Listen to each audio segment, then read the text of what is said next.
31 দফা নিয়ে যান, জনগণকে বোঝান, জনগণের আস্থা অর্জন করুন, জনগণের প্রত্যাশা পূরণের চেষ্টা করুন।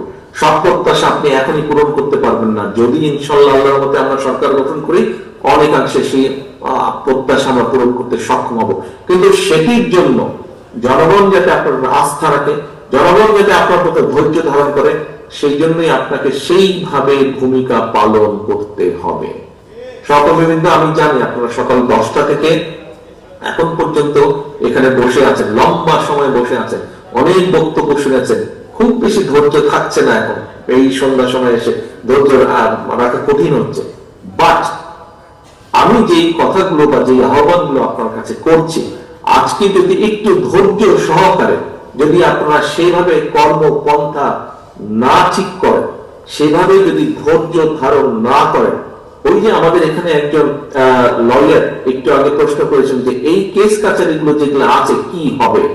সহকর্মীবৃন্দ, এমনও তো হতে পারে ইনকেস সেই স্বৈরাচার যে পড়ে গিয়েছে, পালিয়ে গিয়েছে, তারা তো বসে নেই, তারা তো ষড়যন্ত্র করছে।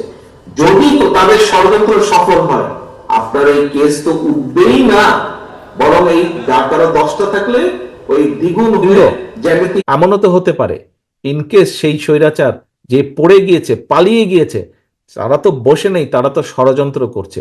যদি তাদের ষড়যন্ত্র সফল হয়, আপনার এই কেস তো উঠবেই না, বরং এই ডাকারও 10টা থাকলে ওই দ্বিগুণ হয়ে জ্যামিতিক হারে 20টা হয়ে যাবে। সেই সম্ভাবনাও কিন্তু আছে। সেই সম্ভাবনাকে যদি নস্যাৎ করে দিতে হয়, আজকে থেকে আপনাদের প্রত্যেককে কেয়ারফুল হতে হবে। আজকে থেকে আপনাদের টার্গেট একটাই হতে হবে, জনগণ, জনগণ অ্যান্ড জনগণ। Public interest, public interest and public interest. এর বাইরে যদি আপনি একটু কিছু চিন্তা করেন, প্রিয় সহকর্মীবৃন্দ, ওই ষড়যন্ত্রে পতিত যে স্বৈরাচার, তারা সফল হবে। তারা সফল হলে আমার এই লয়ার সহকর্মীর বক্তব্য অনুযায়ী কেস উঠবে না আপনাদের, বরং মাথার উপর আরো কেস চেপে বসবে, আরো 10টি চেপে বসবে, 20টি চেপে বসবে। সহকর্মীবৃন্দ, আপনাদের নিজেকে যদি বাঁচাতে হয়, উপায় একটাই, জনগণের আস্থা অর্জন করা। নিজেকে যদি রক্ষা করতে হয়, উপায় একটাই, জনগণের আস্থা রক্ষা করা, আস্থা রক্ষা করা, জনগণের আস্থা, নিজেকে আস্থায় রাখা। আপনাকে যদি আপনার পরিবারকে যদি রক্ষা করতে হয়, আপনার আপনার স্ত্রী, সন্তান, বাবা মা সকলকে যদি রক্ষা করতে হয়, উপায় একটাই, জনগণের আস্থা অর্জন করা। উপায় একটাই, এর বাইরে কোনো উপায় নাই। আপনি যখন রাজনৈতিক কর্মী হয়ে গিয়েছেন, আপনার এর বাইরে আর কোনো উপায় নাই, but to earn the achievement of the public support. এর বাইরে আপনার আর কোনো উপায় নাই। কাজে আসুন, আজকে আমাদের যে 31 দফা নিয়ে আমরা যেটি এখানে চিন্তা করলাম, যেটি শিখলাম, জানলাম, এটিকে আমরা এই ঘরের ভেতরে শুধু সীমাবদ্ধ রাখবো না। আপনারা কষ্ট করে রাজশাহী বিভাগে, রাজশাহী জেলা মহানগরীর যারা আছেন, তাদের হয়তো বেশি দূর থেকে আসতে হয়নি, কিন্তু যারা বগুড়া থেকে এসছেন, যারা চাপাই থেকে এসছেন, যারা নাটোর থেকে এসছেন, নওগাঁ থেকে এসছেন, জয়পুরহাট থেকে এসছেন, পাবনা থেকে এসছেন, সিরাজগঞ্জ থেকে এসছেন, আপনাদেরকে তো অনেক দূর থেকে আসতে হয়েছে। কাজে এই আশাটা, সময়টা, অর্থ ব্যয় করে এসছেন, সময় ব্যয় করে এসছেন, এখানে সারাদিন সময় ব্যয় করেছেন, সারাদিন পরিশ্রম হয়েছে, এটিকে কাজে লাগাতে হবে। ফিরে যাবেন আপনারা প্রত্যেকে, ইনশাল্লাহ ফিরে যাবেন যার যার ঘরে নিরাপদে।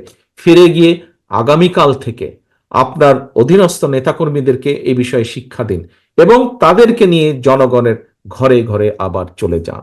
সহকর্মীবৃন্দ, আপনাদের সহযোগিতা ছাড়া, আপনাদের সাথে আরো যারা লক্ষ নেতাকর্মী আছে আমাদের, আপনাদের সহযোগিতা ছাড়া এই 31 দফা বাস্তবায়ন সম্ভব নয়।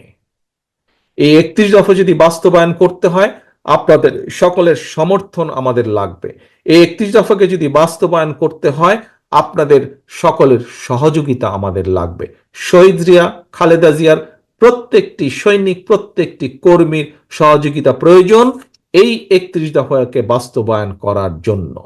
এবং আসুন, আজকে আমরা এখানে প্রতিজ্ঞাবদ্ধ হই যে আমরা যেই প্রত্যাশা নিয়ে আজ এখানে একত্রিত হয়েছি, আমরা যাতে সেই প্রত্যাশা পূরণে, সেই প্রতিজ্ঞা পূরণে সক্ষম হই। আল্লাহ যাতে আমাদেরকে সেই শক্তি দেন।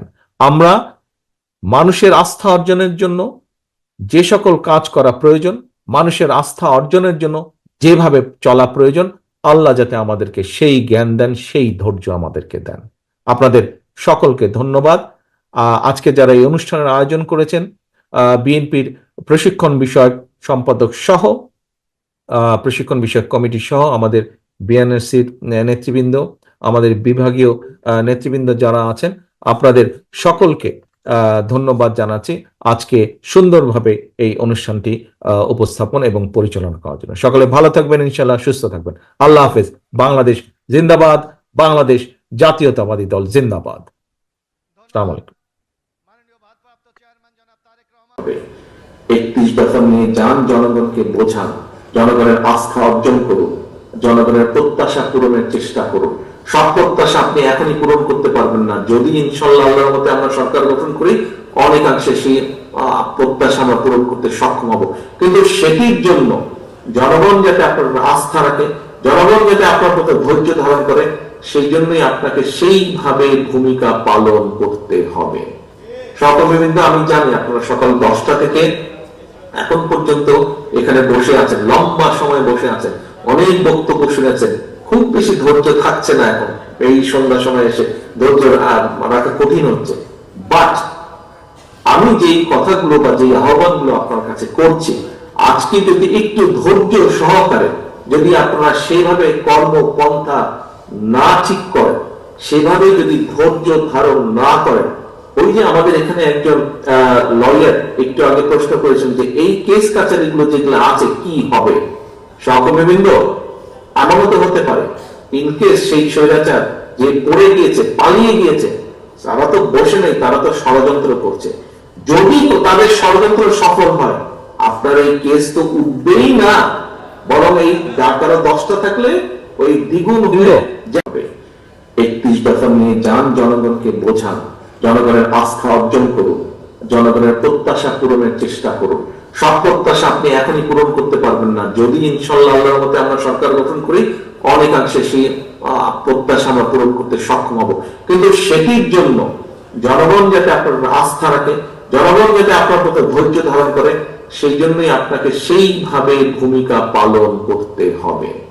সহকর্মীবৃন্দ, আমি জানি আপনারা সকাল 10টা থেকে এখন পর্যন্ত এখানে বসে আছেন, লম্বা সময় বসে আছেন, অনেক বক্তব্য শুনেছেন, খুব বেশি ধৈর্য থাকছে না এখন এই সন্ধ্যা সময় এসে, ধৈর্য রাখা কঠিন হচ্ছে। বাট আমি যেই কথাগুলো বা যে আহ্বানগুলো আপনার কাছে করছি, আজকে যদি একটু ধৈর্য সহকারে যদি আপনারা সেভাবে কর্মপন্থা না ঠিক করেন, সেভাবে যদি ধৈর্য ধারণ না করেন, ওই যে আমাদের এখানে একজন